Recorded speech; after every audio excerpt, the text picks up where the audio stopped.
السلام عليكم ورحمة الله تعالى وبركاته. أصدقائي الأوفياء الأعزاء متابعي قناة بودرة النجاح، أتمنى من الله تكونوا بخير وعلى خير في صحة جيدة وفي أحسن الأحوال. مرحبا بكم في الجزء الثالث والأخير للموسم 3 الأولى. هذا الجزء غني جدا ومتأكد غادي يعجبكم. في البداية غادي يكون لقاء مع الأستاذ يوسف الغني عن التعريف، منشط بوريدة على مستوى إقليم خريبكة. تنشكروا جزيل الشكر أنه قبل يدير معي هذا اللقاء، وبعدو تدخل أحد الفرسان سربت ولاد عبدون. بعده إن شاء الله غادي نشوفوا طريقة تركيب حدوة الحصان، وفي الأخير غادي نشوفوا أجواء سربة ولاد عبدون ابتداء من الخيمة إلى غاية الوصول في نقطة الانطلاقة وطلقة إن شاء الله أو عرض خاص بهم. كما غادي نقول لكم، هذا الفيديو راه غني جدا بالتنوع. دون إطالة متابعي الكرام، نبدأ على بركة الله ولعودة معكم في هذا الفيديو. إذن على بركة الله، والبداية مع لقاء الأستاذ يوسف منشط تبوريدة. إذن على بركة الله. بسم الله الرحمن الرحيم. اولا تحيه لكل المنابر الاعلاميه اللي كتسهر معنا على تغطيه كل تظاهره رياضيه كبرى حجمها. واليوم تبوريدة اصبح عندها واحد العالميه، واصبحت عندها واحد النجوميه كبيره بفضل صاحب الجلاله الملك محمد السادس نصره الله، اللي عطاه واحد الدفعه قويه عن طريق تنظيم كاس الحسن الثاني للفروسيه التقليديه بدار السلام، وكذلك معرض الفرس بمدينه الجديده ومعرض الفرس بالدول العربيه الشقيقه. واصبح اليوم الفرس عنده واحد الصيت عالي وعنده واحد المكانه كبيره في نفوس المغاربه. والحمد لله التراث ديالنا اللي هو التراث اللامادي ديال تبوريدة راه صنفته المنظمه العالميه اليونسكو من ضمن التراث العالمي والتراث المغربي الاصيل. اليوم حنا في جماعه الاولاد في هذه المباراه هذه ولا في التظاهره الرياضيه الكبرى اللي شاركت فيها 14 سربه. كاينه تمثيليه ديال جماعه الاولاد، وكاينه تمثيليه ديال بن حمد، كاينه تمثيليه ديال جماعه المخيله، كاينه تمثيليه ديال جماعه بحلاف، كاينه تمثيليه ديال جماعه سيدي حجاج. اذا اعتقد ربما كل الدائره اللي هي محيطه بالجماعه ديال الاولاد مشاركه معنا في التظاهره هذه. وكاينه ضيفه الشرف اللي هي السربه ديال اولاد عبدون اقليم خريبكة حاضره معنا اليوم، كذلك شرفنا بالحضور ديالها في هذا العرس الرياضي هذا. المستوى كان مستوى عالي، لا على مستوى التنظيم ولا على مستوى الاداء ولا على مستوى المشاركه ديال الاخوان الخيانه. وكاين حنا في اطار تبوريدة العلام هذا اللي انطلق الان هو العلام رقم 1 خليل الرياني. خليل الرياني هذا كيمثل سيدي حجاج ولاد مراح. كانت الطلقات ديالو من الامس واليوم في الصباح كانت طلقات رائعه جدا، طلقات ممتازه. الان كتشوف انه عطانا التحيه او التشويره او الهده في اطار التواصل مع الجمهور الكريم اللي اصبح اليوم واحد الجمهور غفير جدا منذ انطلاقه هذه التظاهره على جنبات المحرم وداخل الخيمه الرسميه، خصوصا العنصر النسوي حاضر معنا بكثافه، لان العنصر النسوي اصبح عنده دور كبير في التنميه البشريه وفي تشجيع الفارس وفي تشجيع الفرس وفي تشجيع الفروسيه، لان الاصل ديال رئاسه الجامعه الملكيه للفروسيه التقليديه هي الاميره الجليله لاله امينه رحمها الله. واليوم من هذا المنبر تنقدموا تحيه كبيره للامير الجليل مولاي عبد الله رئيس الجامعه الملكيه للفروسيه التقليديه ومدير الشركه الملكيه لتشجيع الفرس. بالنسبه للترتيب ديال الطلقات ديال الخيانه، اذا العاده عند البارديه كنقولوا اما بطوله ولا كنقولوا ماسه ولا كنقولوا مدرقعه ولا كنقولوا معنا 11. هذا غير في اطار العرف بيناتنا كمنشطين ديال تبوريدة. بطونه بمعنى ما كتكونش شي طلقه شي كحله زايده القدام ولا راجعه على اللور. ملي تنقولوا الماسه بمعنى حنا في ودنينا تنسمعوا ضربه واحده، ولكن لابد كيكون واحد ديال التفاوت ديال التباين. الا خدمنا الكاميرا وتقلنا شويه كنلقاو كاين فرق ما بين هذه الكحله وهذه الكحله. ملي كنقولوا 4 في 11 كنقولوا بالدارجه ديالنا بحال كتجي شويه مسرسبه، ما كتقدرش تفرق بين هذا وهذا، ولكن كتجي مسرسبه. وكاينه الطلقه الاخيره اللي هي ممكن ما يطلقوش كاع البارديه، ولكن كيطلقوا مثلا نص ولا واحد 30% ولا 40%، ولكن كتكون طلقه مزيانه. ولكن حنا ما كنقولوش طلقه مليحه 100%، لان ما قاسينش كاع كاملين. هادو كنعتبروه خطا بالنسبه لنا في التنشيط وبالنسبه حتى للجنه ديال التحكيم. بالنسبه للنساء الواحد اللي ما كيقرش راه كتعتبرها خطا. على مستوى التنظيم واللوجستيك والعتاد وهذا كذا كتشوفوا لي بارير موجودين، لي زومبيلونس كاينين، الكهربائي كاين كذلك اللجنه ديال التنظيم واقفه معنا ساق على القدم، البارود كاين، الحبه كاينه. الشاحنات ديال الرش، يعني كاع المعدات، الخيمه الرسميه، المنصه، كاع المعدات كاينه حاضره معنا باش الاخوان ديال الخياله يشتغلوا في اريحيه. هذا هو اللي ممكن نقول. شكرا لك. ومعك الاستاذ يوسف منشط ديال التبوريده على مستوى اقليم. واليوم دخلنا الاقليم ديال السطات، وكذلك كنمشيو حتى الاقليم ديال الخويسات. شكرا للبارديه وشكرا للمنابر الاعلاميه. شكرا لك سيدي، تبارك الله عليك على هذه المعلومات القيمه. تبارك الله عليك. السلام عليكم ورحمة الله وبركاته تعالى.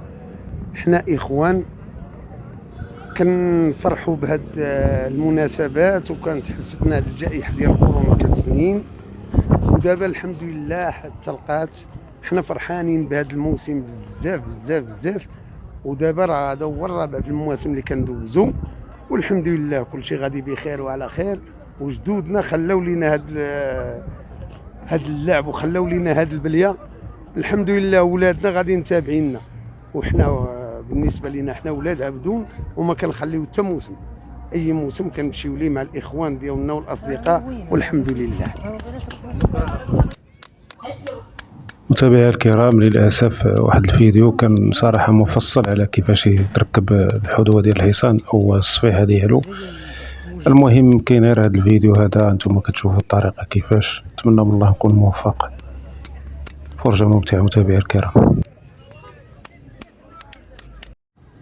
لان هنايا متابعي الكرام فين تيكونوا محطوطين البندقيات او المكحلات، يعني ملي تيساليو تيجيو تيحطوهم هنايا، من بعد ملي تيكونوا خارجين تيهزوهم. المهم غادي نبداو دابا الفيديو. الفرسان تيلبسوا اللبسه ديالهم التقليديه، وكتكون متنوعه، يعني كل مره تيلبسوا لباس تقليدي بشكل. المهم بعد ما تيلبسوا تيوجدوا كما كتشوفوا متابعي الكرام واقفين، والمقدم قدامهم تيتكلم معهم على الاجواء. يعني الا كان داز واحد العرض قبل يعني تيشرح لهم الخطا شنو كان دار، شنو ما خصوش يدار، تيداولوا بعضياتهم نصائح بعضياتهم، ولكن المقدم هو اللي تيسير هاد سميتو. انا نخليكم مع هذا الفيديو متابعي الكرام تشوفوا الاجواء.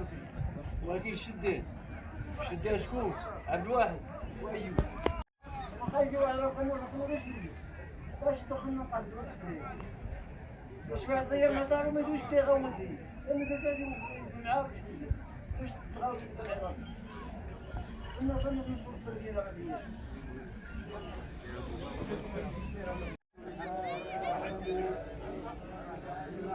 يوم الدين يا اله والله نستعين اهدنا الصراط المستقيم صراط الذين انعمت عليهم غير المغضوب عليهم ولا الضالين امين.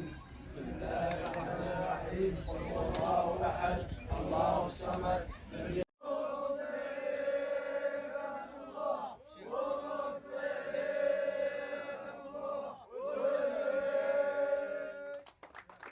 كما شفتوا متابعي الاعزاء، بعد ما مقدم السرباط تيلقي الكلمه ديالو، تيقراو سوره الفاتحه وسوره الاخلاص والمعوذتين. بعدها كينطلقوا، يعني كل فارس تياخذ الفرس ديالو وكيتجهوا لجهه المحرك. الاشاره هذه السربه هي ديال سيدي حجاج، والمقدم ديالها هو خالد الرياني الملقب ببويبه. السربه فيها 15 فارس، وما يمكن لي بل ضروري عليا انني نقدم الشكر الحار لهذه السربه اللي سمحات لي انني نصور معاهم هذه الاجواء انطلاقا من الخيمه ديالهم حتى المحرك. يلا سي مراد يلا. هذا صديقي مراد مولع وشاغل بل شغوف بالتبوريده وسائر الفرصه اللي كاينين كاع في هذا الموسم، وكاع كل المواسم عندهم واحد البليه سبحان الله العظيم، واخا يعرفوا يسمحوا في كل شيء من اجل يدوزوا هذه الاجواء هذه ويتبوردوا.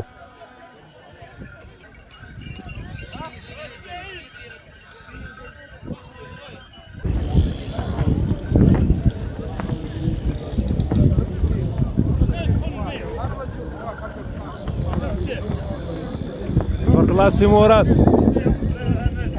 سي مراد راك منور. السلام عليكم.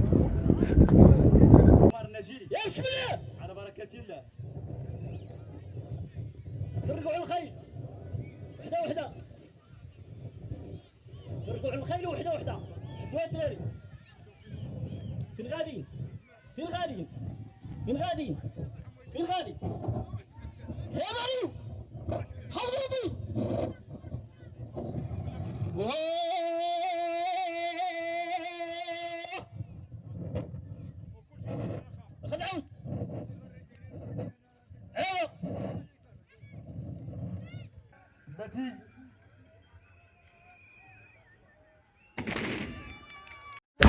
مرحبا بكم من جديد متابعي الكرام. كما كتجري العاده ان كل صربه تقوم بالتحيه للجمهور وبعدا تيرجعوا يتسناو الدور ديالهم باش يقدموا العرض ديالهم. بالنسبه للمتابعين الذين التحقوا بالقناه لاول مره، مرحبا بكم والف مرحبا في قناتكم بودرة النجاح. ولا عجبكم المحتوى ولا ما عجبكمش كاع، ديروا اشتراك وفعلوا الجرس باش يوصلكم جديد. بطبيعه الحال اعجاب ماشي غير نتوما متابعين الجدد بل حتى المتابعين الاوفياء. وفي الاخير ديروا تعليق عطيوني الاراء ديالكم.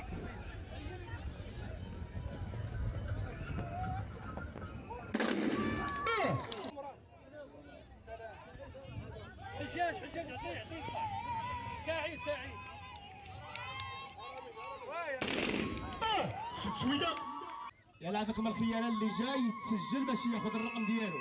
نحافظوا على النوبه، السلسله الاولى نكملوها وغادي نمشي الترتيب ديالنا مزيان.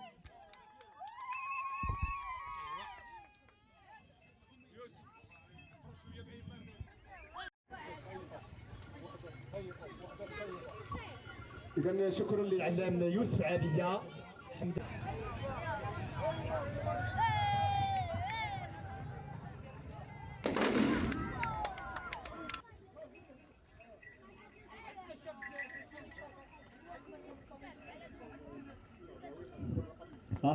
طلع على الغنم.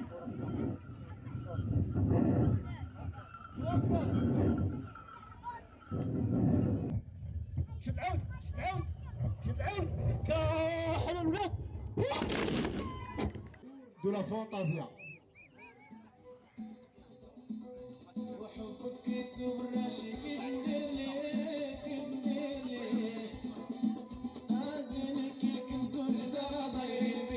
متابعي الاعزاء، وصلنا لنهايه الفيديو. ما سخيتش بكم ولكن لكل نهايه. يا ريت تخليو لي تعليقات شنو باغيين تشوفوا، شنو باغيين تعرفوا على المواسم اللي جايه ان شاء الله القادمه. شكرا لكم بزاف وعلى مساندتكم وتشجيعاتكم. نتمنى من الله ما نكونش ثقيل على قلوبكم وما نكونش طولت عليكم. السلام عليكم ورحمه الله تعالى وبركاته.